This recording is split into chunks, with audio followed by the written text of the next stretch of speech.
sestir hérna í settið hjá mér, Dofri Hermannsson annars vegar og Ragnar Þór Ingólfsson. Við ætlum nú að freista þess að gera tveimur stórum málum smá skil á mjög stuttum tíma. Og það annars vegar, og ég ætla reyndar að bera þetta fyrst undir þig, Björg, Eva, því þú situr þarna. Það þessi geysilegi stóriði þrýstingur sem hér í samfélaginu núna. Og einhvern veginn finnst manni eins og að atvinnulífið, fjölmiðlarnir og fleiri, það er svona massífur þrýstingur og ríkisstjórnin þannig í vissum, ég hugsa að dálítið þröngri stöðu. Já, ég hugsa að ríkisstjórnin fari núna smám saman að svara og maður sér það bara á stóru viðtali við umhverfisráðherra núna helgina í Fréttablaðinu að þar svona aðeins farið að svara þessum mjög svo einhliða áróðri sem hefur verið í gangi núna bara alveg frá hruninu algjörlega svona einstefnu áróður sem byggir á því að það sé til alveg endalaus orka og allt fari til fjandans ef að öll stóriðja verði ekki leyfð strax og án þess að eðlileg stjórnsýsla sé viðhöfð. En ég held að fólk aðeins að byrja að efast þetta núna og það var tíminn til kominn. Dofri, þú hefur haldið fram og þú ert þetta eins veldur fram að það sé ekki til næg orka, þetta sé ekki bara spurningum vilja ríkisstjórnar, heldur sé það bara spurningum þarna framkvæmdarlega atriði bæði varðandi orkuöflun og varðandi fjármögnun. Já, það var rauninni Sigmundur hérna í Kastljósinu á síðasta sunnudag sem að benti á það að keisarinn ekki í fötum. Það ekki til næg jarðhita orka á suðvesturhorninu til þess að knýja álver í Helguvík, hvað þá heilt álver. Já. Og þetta svo sem búið að reyna að benda á í dálítið langan tíma, en þetta hefur verið spilað upp. Orkan hefur verið spiluð upp, alveg á sama hátt og bankarnir voru spilaðir upp og hlutabréfin voru spiluð upp. Það svolítið gaman, ég fór inn á neti hérna í gærkvöld og fann út hvað Orkustofnun taldi að til dæmis Trölladyngja, Seltún, Sandfell og þessi svæði getur gefið. Það var meira en helmingi minna en það sem kemur fram í matsskýrslunni. Orkustofnun segir að hámarki 50 megawatt, þá segir í matsskýrslunni 100 og ég hef heyrt norðurálsmenn fullir að það megin á þar 120 megawattum. Og ég sé mikið líkindi með aðdraganda bankahrunsins og þess sem að vonandi verði þó ekki aðdragandi stóriðjuhrunsins. Þú meinar, menn hafa farið fram í þeirri trú að það sé til nóg orka, ég meina hvernig stendur á því að það þá ekki til nóg orka? Já, sá eini sem að hefur, sem að kannski keyrið þetta mjög hart áfram sem eru kannski álverin orkufyrirtækin. Þau vita sem að þegar þau eru komið með annan fótinn inn, þá verður hægt að fara og segja við Björg og svona, við verðum bara að gera þetta. Þetta spurningu störf, þetta spurningu lífsafkomu. Við verðum að fá Brennisteinsfjöll, Grændal, Torfajökulssvæðið, Kerlingarfjöll. Við verðum að fá þetta allt saman, annars allir farnir hérna. Og þetta hefur svo sem verið gert áður og við sáum þetta mjög skýrt í Hafnarfjarðarkosningunni, þar sem tókust á þessi sjónarmið og þessi hræðsluáróður. En málið það að við höfum ekki einu sinni næga orku fyrir hálfverinu og þó að við hefðum hana, viljum við þá virkilega fórna allri þessari orku sem að sáttir að virkja í þetta eina, í þennan málm sem við erum þegar búin að binda allt í. En það náttúrulega, þeir hafa byggingarleyfi þarna í Helguvík, þeir hafa leyfi að reisa þetta álver. En hvernig stendur það þá í því að það er ekki til nægt rafmagn til að knýja þetta áfram? Sko, ég hef mikið spáðið þetta og þegar maður, það er stundur sagt á ensku follow the money, en hérna þetta kannski snýst meira hagsmuni heldur peninga. Stjórnmálamenn hafa pólitíska hagsmuni af því að keyra þetta verkefni áfram. Mjög skýrt er náttúrulega hvernig pólitískir hagsmunir bæjarstjórans í Reykjavík liggja undir, en líka þingmanna í kjördæminu. Reykjanesbæ? Já. Og af hverju hafa þeir hagsmuni af þessu? Það af því að það eru heimamenn á hverjum stað sem eru mjög áfram með verkefnið. Heimamenn ekkert að setja sín nákvæmlega inn í það hvort að þetta næg orka fyrir þessu öllu saman. Þeir eru bara hrifnir af því að það sé að koma verkefni, það skaffa vinnu og á endanum verður allt svo blómlegt að fasteignir þeirra hækka í verði og þeir geta flutt í burtu. Það er svolítið þannig. Svo eru aðrir sem að hafa þessu hagsmuni. Verkalýðssamtök. Miklu erfiðara fyrir verkalýðssamtök að vera agítari fyrir þessu 99% allra starfa í landinu heldur en þessu eina. Hvað kemur upp í hugan þegar þú segir ég best fyrir álveri? Það kemur álver. Hvað kemur upp í hugan þegar þú segir ég best fyrir fjölbreyttu atvinnulífi? Ekkert.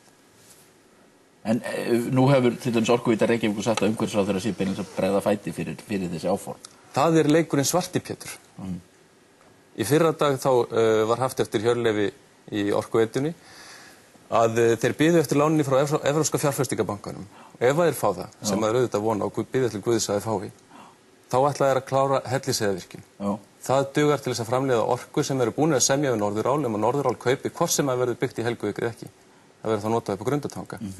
Þeir ætla ekki, og það kom skýrt fram í fréttablaðinu í fyrradag, þeir ætla ekki í Hverahlíðarvirkjun fyrir að búið að redda hverja einustu krónu í það verkefni og ganga frá öllum samningum. Og byrju, Hverahlíðarvirkjun sem hvar? Hverahlíðarvirkjun þarna hægra megin þegar þú ert að keyra austur, nýr staður. Og er það nauðsynlegt til þess að það sé hægt að byggja í Helguvík? Algjörlega nauðsynlegt. En þeir ætla ekki í það fyrir að það er búið að redda hverja einustu krónu í verkefnið og þá líklega verkefnafjármagnaða sem að gera þetta dýrara, sem að gera það ólíklegra að það verði hægt að fjármagna Helguvíkurálverið, af því það kemur fram í dýrara orkuverði. En þeir segðu líka í fréttablaðinu þarna í fyrradag að þeir fái ekki svar frá Norðuráli fyrir á 9 ári hvort það tekst að fjármagna Helguvíkurálverið. En í nóvember þá þurfa þeir hins vegar að svara Mitsubishi hvort þeir ætla að kaupa 5 túrbínur eða 2. Já. Og þeir hvað ekki að kaupa þessar 3 sem eru umfram Hellisheiðarvirkjun nema þessi vissir það að þeir geti farið í þetta. Ekki ætla þeir að fara að kaupa túrbínur sem þeir geti ekki sett í neina virkjun. En eiga þeir fyrir þessu? Eða? Nei. Þeir þurfa að fá lán fyrir þessu öllu. Já. Það svona vandséð að umhverfisráðherrann sé svona ógurlega mikið ljón á veginum, þau eru fleiri. Það sem ég að segja að í nóvember núna mun líklega verða hætt við Helguvíkurvirkjun. En það vill lengi vera með svartapjöturinn, þannig að hætt við Helguvíkurálverið. Í nóvember við að hætti Helguvíkurálverið? Það held ég. Þú spáir því? Ég spái því. En vegna þessar ástæðna sem þú ert að nefna eða vegna eitthvað sem... Orkuveitan þarf að segja nei við 3 túrbínum í nóvember eða kaupa þær upp á von og óvon. Það væri algjört glapræði. En er það ekki áfall fyrir atvinnulífið á Íslandi ef það er hætt við þessa framkvæmd sem að svona menn eru að bíða eftir að keyra hérna upp svolítið? Ég vona að það verði bara til góðs. Það verður, það sem að mér finnst, það sem ég bloggaði þarna sem þú varst að vísi, það er að ég vona að nú taki menn höndum saman, atvinnulífið, orkufyrirtækin, sveitafélögin sem eiga hagsmuna að gæta og ríkið og segi við höfum að búa til nýja orku- og atvinnustefnu. Orku- og atvinnustefnu sem gengur upp, sem er ekki með það stórum verkefnum, að það taki upp allt í einum bita. En það kemst ekkert annað á meðan að þessi stórfyrirtæki halda þessu öllu í gíslingu án þess að hafa neina peninga. Já, þetta er, allavega, þú spáir því að það verði hætt við skulum bara sjá hvernig það fer. Ég veit Ólafur ekki. Getur það ekki sett strik í reikningi með öll þessi áformum innheimtu umhverfis- og orkuskatta? Það voru ekki hættið við það? Ragnar, ég ætlaði að tala aðeins við þig lífeyrissjóði. Þú hefur komið hér áður í þáttinn og gagnrýnt lífeyrissjóðina, það vakti nú mjög litla hrifningu hjá ýmsum stjórnendum þeirra. Nú ertu reyndar stjórnarmaður í VR, þannig að þú getur talað sem slíkur og eða sjóðsfélagi eða sem borgari. Já, þú ert einn af þeim sem telur að við þurfum að fara að nota peningar lífeyrissjóðanna að fara að skattleggja þá þessar inngreiðslur. Já, ég tel sko að það sem er verið að vinna núna til að mynda eins og lífeyrissjóðirnir komi að stórum framkvæmdum og ríkisins eins og spítala og fleira, ég held að þetta gangi einfaldlega ekki upp. Ríkið með samninga við Alþjóðagjaldeyrissjóðinn og ef að til dæmis stjórnvöld get ekki farið út í afskriftir á húsnæðislánum heimilanna vegna þess að til að halda þennan samning við AGS þá geta það vantarlega ekki verið að skuldbinda ríki frekar með því að fara í ríkisábyrgðir fyrir framkvæmdir lífeyrissjóðanna. Þannig að ríkið, að í rauninni þessi draumar það að lífeyrissjóðanir fjármagni þessar risaframkvæmdir sem eru spítali og vegir, að það sé ekki hægt? Ég held að sé ekki hægt með þessum hætti að fara að setja að fara að skuldbinda ríkið eitthvað frekar úr því sem orðið er. Ekki frekar en að ríkið til þess ekki geta afskrifað skuldir heimilina. Og nú að skaða hefur nú ríkið ollið heimilunum nú þegar með skattlagningu eins og sykurskatti og áfengi og fleira sem hafa farið beint út í neysluvísitölu. Það sem ég hef verið að benda á og fleiri, það er að skattleggja inngreiðslur lífeyrissjóðanna, þessi 12% iðgjöld og séreignina, að þetta gæti skilað ríkissjóði yfir 6% jafnvel 6% hækkun á tekjuskattsstofnunum sem að kæmi inn frá fyrsta degi, en við myndum ekki taka eftir því, eða heimilin myndi ekki finna fyrir því. Þetta er hægt að gera tímabundi, til dæmis í 5 ár, með að við erum að komast í gegnum svona erfiðasta hjallan í þessu. Þannig að þetta er orðið eina raunhæfa leiðin. Við getum ekki farið að leggja á fyrirtækin eða fjölskyldurnar skatta upp á 60 milljarða í bland við niðurskurð. Við erum með kaupmátt hér í frjálsu falli og það er alveg útilokað og óábyrgt að stjórnvöld hugsa einu sinni út í þá leið. En það verðist alltaf verið hægt að smyrja ofan á tekjuskattinn og svo neysluskattana. Já, þetta er eina raunhæfa leiðin til þess að fara. Ég meina við erum að missa hérna út mikilvægasta neytendahópinn í samfélaginu. Þannig að, ég meina, hvað gera fyrirtækin ef það er ekki viðskiptavinir? Ætlum að fara að skuldsetja fjölskyldur hérna meira en orðið er og valda þeim enn meiri skaða. Ég meina, verkalýðsforystan og ríkisstjórnin þeir ætla að fara að lækka kannski greiðslubörn eitthvað en þessu verður öllu smurt inn á einhverja afskriftarreikninga vegna þess að þeir geti ekki afskrifað húsnæðislánin. Nei.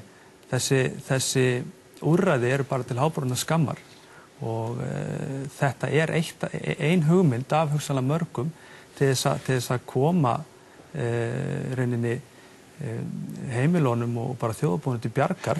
En náttúrulega lífeyrissjóðirnir mun ekki taka þetta í mál? Að sjálfsögðu ekki. Lífeyrissjóðirnir vilja stjórna hérna framtíða skattekjum. Þetta eru gríðarlegar upphæðir sem framtíða skattekjur hérna lífeyrissjóðina eru.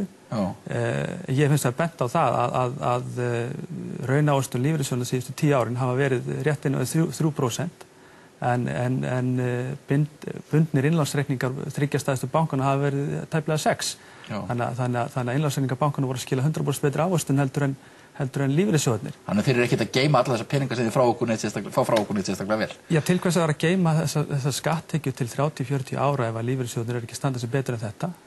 Þeir hafa gefið út svona sína útfærslu á bókhaldinu sem er í mínu mati ótrúverðug í meira lagi. Eigum að treysta þessum sjóðum fyrir þessum skattekjum framtíðarinnar eins og þeir hafa spilað úr sínum fjármunum í dag.